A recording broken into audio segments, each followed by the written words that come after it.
ni radio BBC gahuza miryango ivugira i Londres kuri metero 19 25 31 na 41 no ku mirongo ya FM mu karere k'ibiyaga bigari no kuri internet kuri bbcgahuza.com.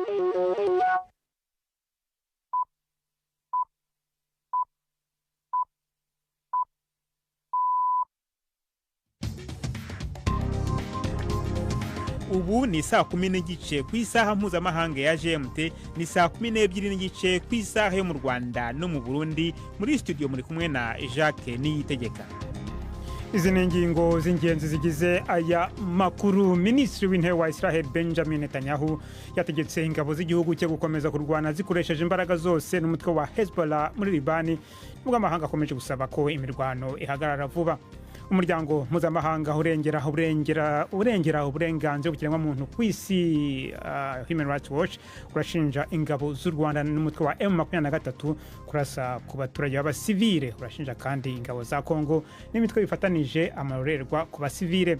Perezida wa Amerika Joe Biden yemereye Ukraine inkunga ingana hafi na miliyari 8 z'amadolari. Tubafitiye n'ikinamico urunana muri mwese. Ikaze muri amakuru yo kuri uyu wa kane, turi ku itariki ya 26 z'ukwezi kwa 9.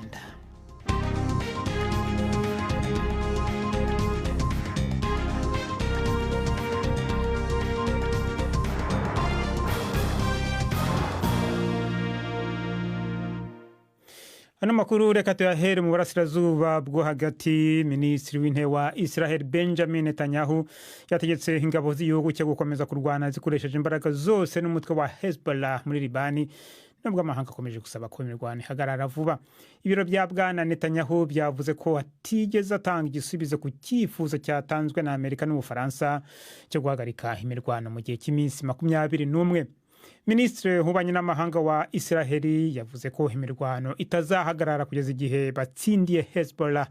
Minisitiri ukomoka ku ruhande rw'abagendera ku matwara akaze muri Israel, Bezalel Smotrich, nawe yanze icyifuzo cyo guhagarika imirwano, aho ni mu gihe umuyobozi batavuga rumwe n'ubutegetsi Yair Lapid we yavuze ko hagomba kubaho guhagarika imirwano ariko mu gihe cy'iminsi 7 gusa.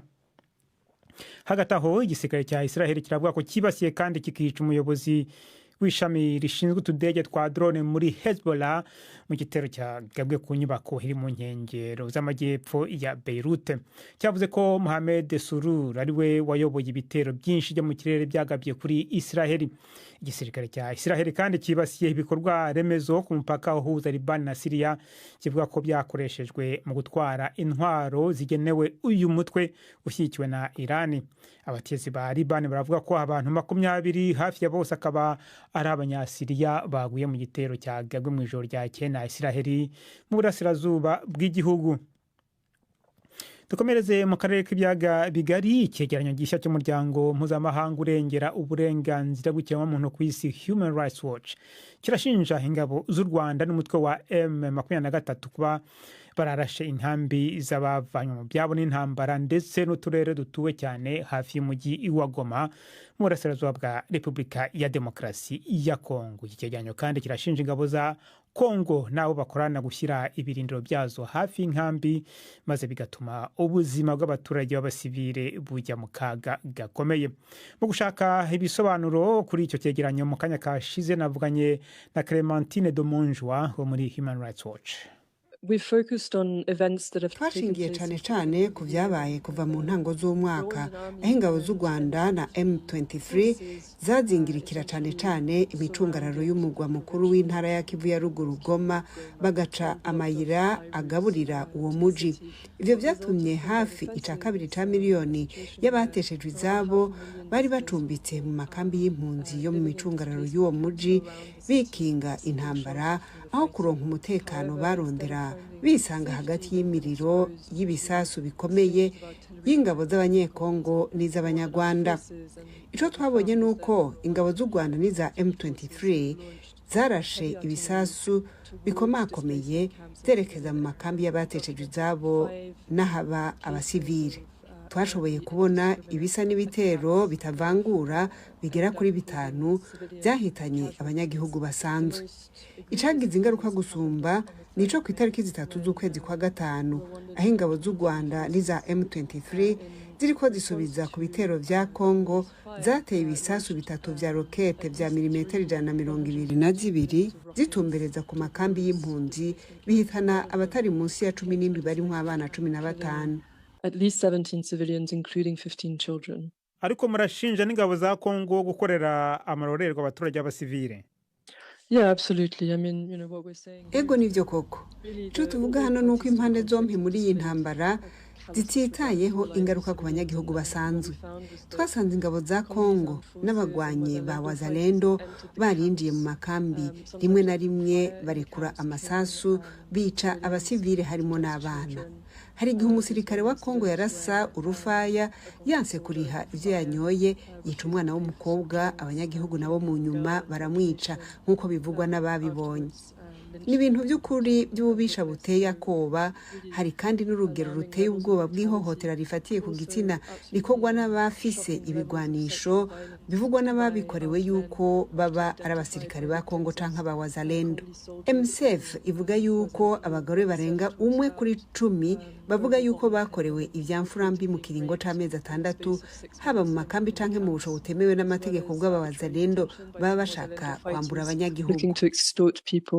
Mwaba mwarasabye ibisobanuro impande zombi kuri ibirego muzirega? Yes, we did. We wrote. Ego twarabikoze. Twandikiye ubutegetsi bw'u Rwanda n'ubwa Kongo ariko nta nyisho twaronse.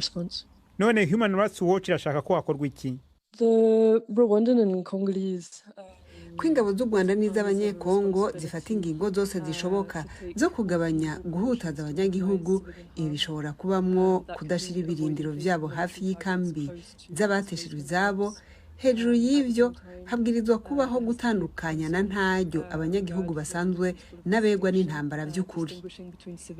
Civilians and legitimate military targets, the principle of proportionality as well. No kwitaho rero kugezanya nimba inyungu bakura mu ntambara zirenze ingaruka ibitero byabo bishobora kugira ku banyagihugu basanzwe. Ikindi kandi abagaba b'ingabo babwirizwa kubazwa ku mabi aba yakozwe bikamenyekana niba hari ingingo bafashe zo kuyabuza canke guhana babikoze hamwe boba baramenye ayo mabi. No kumenya rero ko guha ibigwanisha imigwi ikora amabi nka M23 na Wazalendo ko bishobora gufatwa nk'ubufatanye mu byaha byo mu ntambara. Rero by'ukuri duhamagarira impande zompi kubahiriza amasezerano mpuzamakungu ajanye no gukingira kiremwamuntu. Turacyagerageza kumenya icyo uruhande rw'u Rwanda ruvuga kuri iki cyegeranyo cya Human Rights Watch. Dusubire mu burasirazuba bwo hagati mu ijambo yagejeje ku nteko rusange y'umuryango w'abibumbye i New York muri Amerika. Umukuru w'abanyepalestina Mahmoud Abbas yasabye byimazeyo ibihugu bigize umuryango w'abibumbye guhagarika intambara ibera muri Gaza, avuga ko mu magambo ye ari ubusazi budashobora gukomeza. Bwana Abbas yahamagariye amahanga guhagarika kohereza intwaro muri Isiraheli. Yanasobanuye kandi uko yumva ibintu byagenda intambara imaze kurangira, aho yavuze ko ubuyobozi bwa Palestina kuriye icyo gihe bwagombye kugira ububasha busesuye kuri Gaza n'imipaka yayo. Mukomeje kumva BBC gahuza miryango madukurikira kandi kuri Kisoro FM mu majyepfo ya Uganda. Isa 11:38 muri studio za BBC hano i Londres.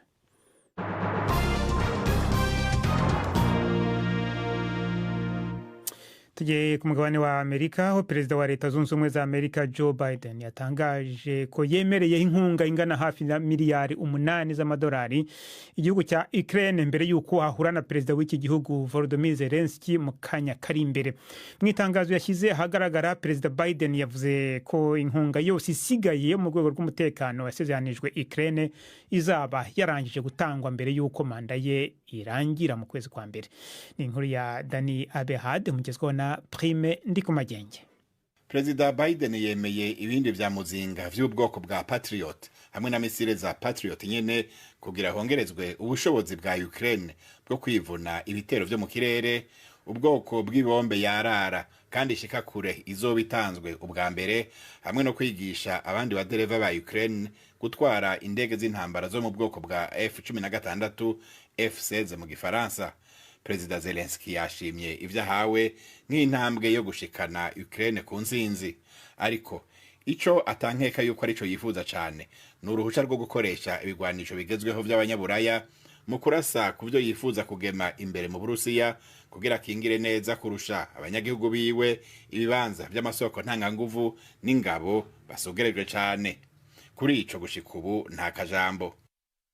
Abategetsi bo mu burasirazuba bw'Ubuhinde baravuga ko abantu batari munsi ya 46 barohamye bagapfa mu gihe bizizaga umunsi mukuru w'idini ry'Abahindu muri leta ya Bihar. Abenshi mu bapfuye bari abana.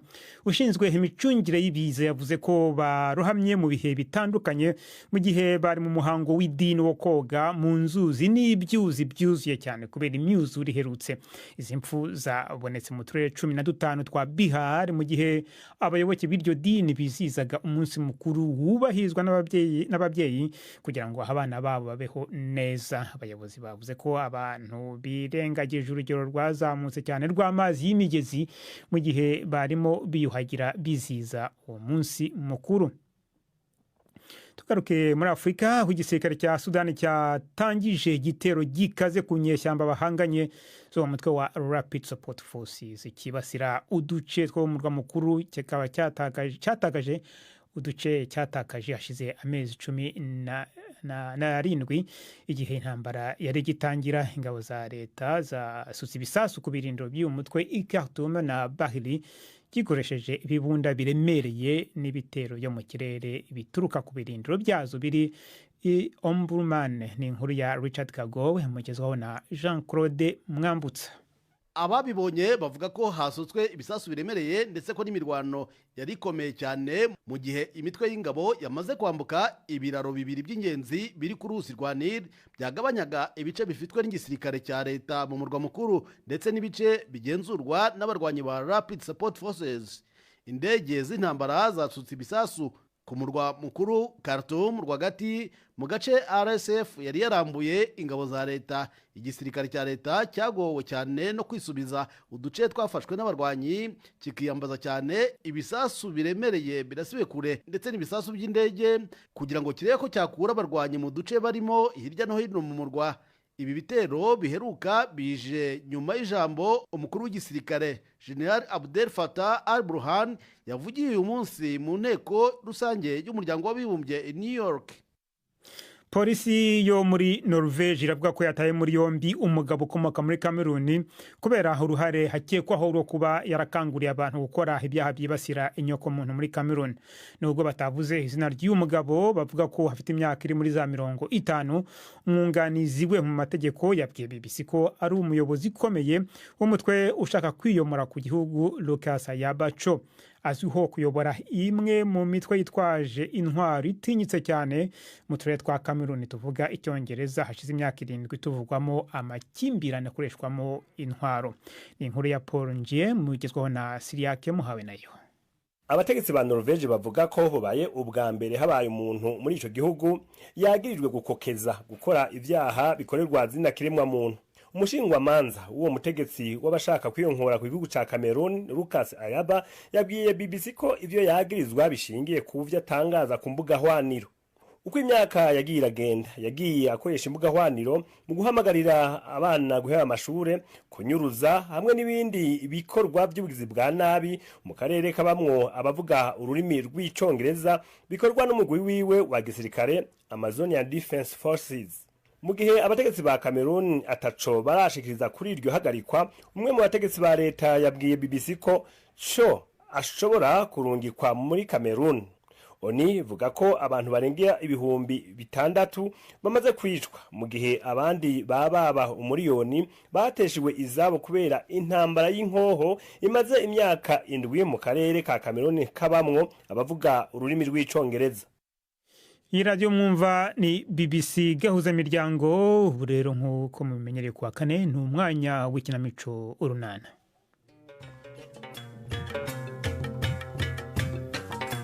Ngororunana rusobetse imisango y'abasangiye ingendo rero asabwa ibisobanuro ku mubano we na Chris. Hagati aho inkuru nziza kuri Nadine n'urunana. Mbese kutitaba iyo telefone?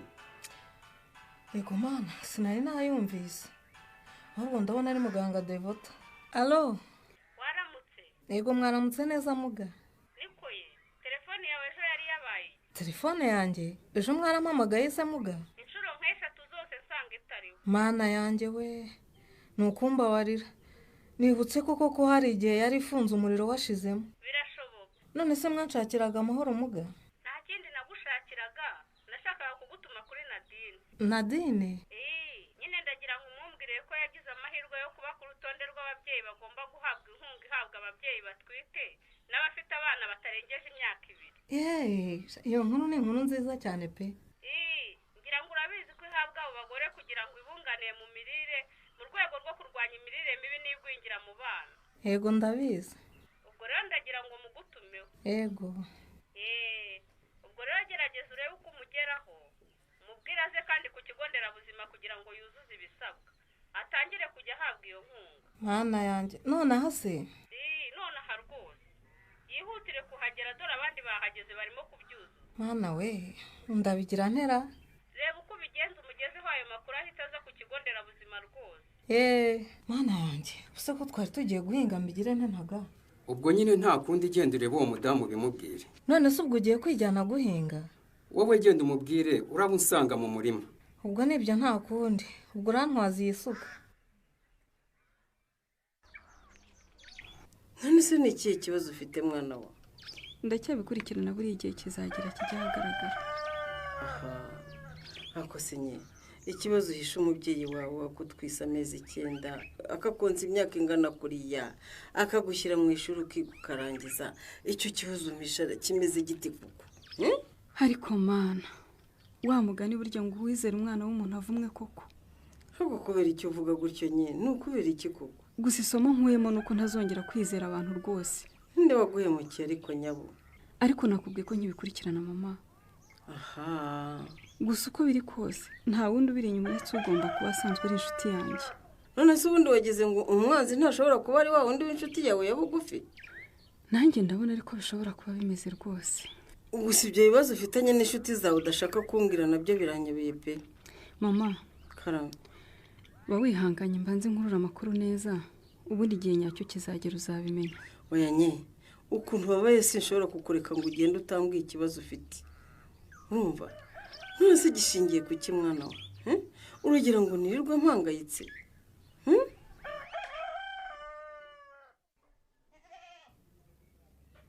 Ayiwe, ubusura abandi bintu wamara Stefano. Maze uhore wumve. Yewe Stefano no gukora iki Nyiramari? Ubuse ntubona ko aje wandwanyije yamvuna yanjye yakagurika bayubuye. Ibyo ni ibyawe mama we, ibyo ni ibyawe rwose. Ni ibyanjye nyine. Amakosa yose na yawe Nyiramari. Umugore utinyuka ukansuzugura ukantesha agaciro. Kuki utamenye ko ndi umugabo muri urugo? Ngewe Nyiramariza. Wowe nyine. Nge nagusuzuguye nka Stefano. Wabansuzuguye ute? Ubwo si utinyuka ukambwira ngo ninjye mu gikoni nteke. Uba wumva umfashe nk'iki, none si umwana wawe utekera hari ubwo ari uwanjye. Umva nkubwire Nyiramari. Nge nari nashatse kubyoroshya uko wabyitwayemo wabibonye. Ngo washatse kubyoroshya, ibyoroshya gasa n'ibiki? Nagutwaye buhoro nshaka kubinyuza mu buryo bwo kugutereta ariko wigira karaha kajyahe. Ariko ubundi ntigira karaha kajyahe Stefano. Wowe uratinyuka ukazana abandi bana muri urugo koko.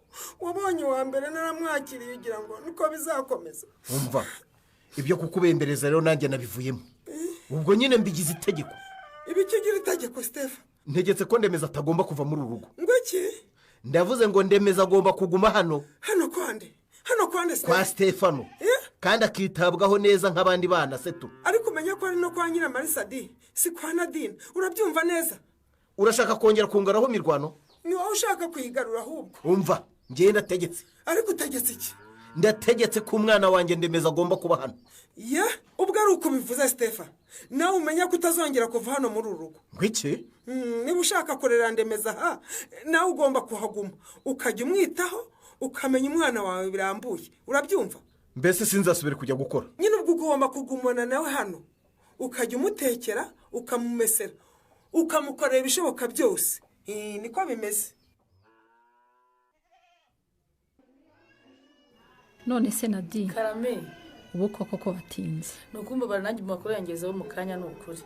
Okay ngira ngo rero ubuyobozi bwakumenyesheje ko washyizwe ku rutonde rw'abagore batwite n'abafite abana batarengeje imyaka 2 bagomba guhabwa inkunga yabagenewe mu rwego rwo kurwanya imirire mibi n'igwingira mu bana. Yewe nuko mwarakoze rwose yewe. Winshimira kuko atari nge wagushyize kuri urwo rutonde ahubwo nuko inzego zibishinzwe zasanzwe wujuje ibisabwa kugira ngo uhabwe iyo nkunga. Yego rwose pe naho ubona ningeze harindimuka. Iyo nkunga ugomba guhabwa rero nta kindi igenewe uretse kugufasha kwita ku mirire yawe nk'umugore utwite mu rwego rwo kurwanya imirire mibi n'igwingira mu bana. Yego ni inkunga y'amafaranga agomba kujya acishwa kuri konti yawe yo muri banki. Mana shimwe habwe icyubahiro najye kwi. Wumvise ko anyuzwa kuri konti ya banki? Mana we ubu se ko nta konti ya banki ngira koko nta kuntu bazajya bayama mu ntoki se? Oya agomba kunyuzwa kuri konti niho ugomba kuyafatira. Mu byo twagutumiyeho rero twari kugira ngo tukubwire ibyo kandi unatange n'andi makuru akenewe kugira ngo ibyangombwa byawe bisabwa bibe byuzuye. Yego ugomba gufunguza konti muri Sako rero hanyuma numara kuyifunguza uzana iyo nimero ya konti kugira ngo tuyishyire muri dosiye yawe. Yego nuko ndayizana. Hanyuma rero iyo nkunga nk'uko nabikubwiye ni inkunga y'amafaranga azajya anyura kuri konti ariko uzajya uyabona mu gihembwe. Mbese uruko abanyeshuri bavuye mu ruko basubiye ku ishuri batangiye igihembwe? Oya kuvuga rimwe mu gihembwe ni ukuvuga buri mezi 3. Mbese yego ndabyumvise noneho. Iyo nkunga rero ugomba kuzajya uyikoresha neza ukayikoresha icyo wayiherewe. Yego ni ukugira ngo uyifashishe mu gushaka indyo yuzuye nk'umugore utwite uko nabonye uko utwite. Niko nzajya mbigenza rwose ariko nyine nabasaba ko munyorohereza njye amafaranga agengeraho buri kwezi kuko ndakeneye cyane mfite n'ibibazo byinshi. Ibyo ntibishoboka Nadine. Amafaranga y'ingoboka atangwa rimwe mu gihembwe. Ukwiye gushaka indi mirimo ukora igufasha kwiyitaho hanyuma yakazajya kunganira kwita ku mirire nk'umugore utwite, isuku, mbese ubuzima bwawe nk'umugore utwite. Ntacyo ibyo nabyo ntacyo bitwaye rimwe rutazero da wa mugani. Hanyuma iyo konti ugomba kuba wamaze kuyifungura ryari ko byihutirwa. Ahubwo ntize gusohoka hano no kuri mu biro byawe ngo njye kuyizana. Ujye kuyifunguza muri Sako. Yego nimara kwifunguza se ndahita nyizana hano.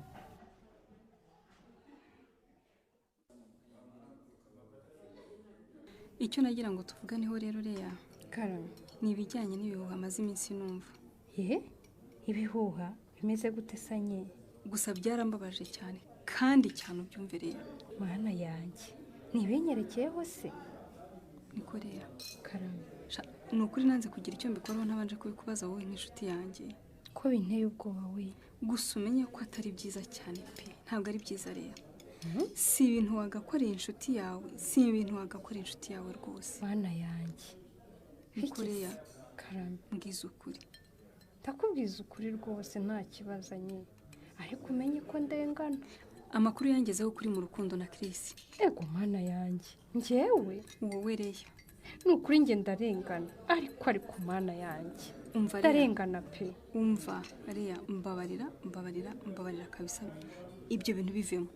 Nukuri ibyo wumvise bavuga si byo pe sibyanye. Uravugisha ukuri ntabwo muri gukundana na Chris?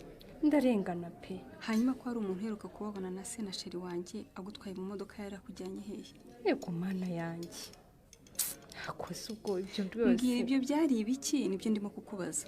Ariko subganye ko umuntu agwaye lift nibyo byatuma abantu bavuga ngo turakundana koko. None se yapfuye kugutwara gusa? Si lift se nyine yaranyihereye. Leya ntukambangamire mbikubwire ntukambangamire mbabarira rwose. Ariko surumva nge ntarengana ko kanye. Urarengana se haruguhakanye ko gutwara mu modoka? Niki muwa muvugana se? Ako sanye hari ikindi uretse kuba namenyana nayo kugira ngo ninjye nigirira ikibazo cyo kwivuza ajya nyifashiriza. Ariko nyumvira koko nyumvira ariko si ubundi koko reka nanjye nkwibarize ubundi niba umuntu arwaye lifuti icyo ni ikibazo koko. hanyuma se kugira ngo aguhe izo serivisi z'ubuvuzi bisaba ko ugomba kujya ugenda mu modoka ya sheri wanjye. ariko si ubwo umuntu niba ahagaze akaguha lifuti we wayanga muko. Leya reka tureke kujya muri byinshi. urabizi neza ko Chris ari sheri wanjye. urabizi ntubizi? ndabizi. abagabo barahari. ishakira uwawe rwose umvire ku musheri. ndekera umusheri mbisubiremo reka Chris tutazabipfa. uranyumva? wagwaye amakuru rwose yarakubeshye. ntabwo yambeshye. icyo nzi cyo wabikubwiye hari indi migambi agufitiye itari myiza nye. ngo iki? yego rwose ni ukuri ushatse wakwitonda. ari njye witonda kandi cyangwa wowe witondereye?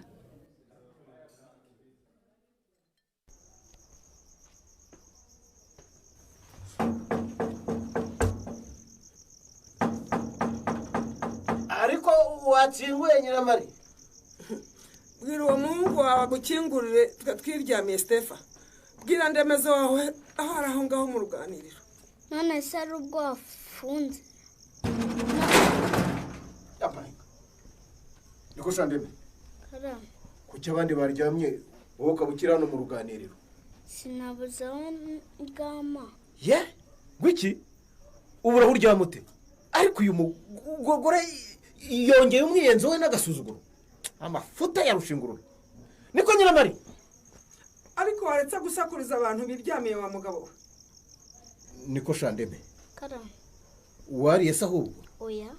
ye ariko ibi ni kimwuka byaramwe. ndebera nta nubwo bigeze banamukarabya pe. mana yanjye we. niko Nyiramari. ariko waretse abantu bakisinzira Stefa. musinzira gute kandi umwana wanjye nta nicyo mwamukoreye Nyiramari? niko abandi bose muraryamye ariko we mwamusiza mu ruganiriro. abandi bariye we ntimwamugaburiye. mwebwe abana bose mwabuhagiye ariko Ndemezo we reba ukwasa. ubwo ibyo urimo gukora koko urumva ari bike? niba wari uzi ko uwo mwana wawe azakenera kuryama kuki utamuzaniye ibiryamirwa? ariko ubwo uzi ko ari ihohoterwa urimo gukorera uno mwana koko wa mugore we? ni wowe wamuhohoteye, wowe wamukuye kwa nyina ukamuzana hano. naho ibyo uvuga byo kumugaburira no kumwuhagira wagombye kuba watashye kare ukabimukorera. kandi nari nabikubwiye. ariko ako ni agasuzuguro. agasuzuguro se nakubwiye ko ntari umuyawe wa Nadine Stefa. ibyo narabikubwiye rwose. okay reka tubyihorere. kanengwa winkangurira umwana. Kanengwa se uramushaka wiki? uramushaka wiki? karame. byuka uzana nkwereke. ibyo ushaka kumwereka ni ibiki Stefa? nabyuka atekere uyu mwana anamwuhagire kandi anamutegurire n'aho aryama. noneho ugiye kugira abana banjye bacakara biyo ndayawe ngo ni Nadina? ziba byuka kane byuka ukora ibyo nkubwiye. kante ryama. ariko uyu mugore nzamugire ni koko ahubwo wowe tuzakugire dute? kubera icyo ushaka amahane Nyiramari? amahane ni wowe wayakuriye Stefa. ubwo nyine ngaho shikama duhangane. niba ari intambara ndayirwana ariko abana banjye baryame ntubagire abacakara biyo ndayawe ngo ni Nadine. urabyumva neza? iyi bombori yubuye kwa Stefani zagarukira he? uyu mwana se ukomeje guteragiranwa amaherezo yazaba yahe? naho mu kiganiro Urunana cy'ubutaha. ikinamico Urunana mwitegurirwa n'umuryango Urunana Development Communication mukayikurikira kuri radio BBC kuwa 2 no kuwa 4 saa 12:45 z'umugoroba. ikinamico Urunana kandi mwayikurikira kuri YouTube. kuyigeraho andika ijambo ikinamico Urunana official maze utange n'ibitekerezo.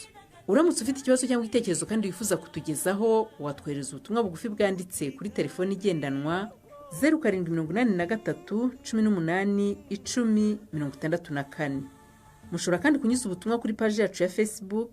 kwigeraho no kwandika ijambo Urunana. tubibutse ko tubagezaho ikiganiro gikubiyemo ibice by'Urunana twumvise mu cyumweru. icyo kiganiro tukibagezaho ku cyumweru saa 9:30 za mu gitondo na saa 11 z'umugoroba kuri BBC. dusubikiye ikiganiro Urunana cy'uyu munsi naho butaha. barakoze bagenzi bacu mu ikinamico urunana nibo rero bashoje amakuru yacu yo kuri uyu wa kane itariki 26 z'ukwezi kwa 9. Amakuru tumvise kuri radiyo ushobora kuyasanga ku rubuga rwacu rwa interineti bbc.gahuza.com. mwakoze cyane gukurikira BBC Gahuza Miryango.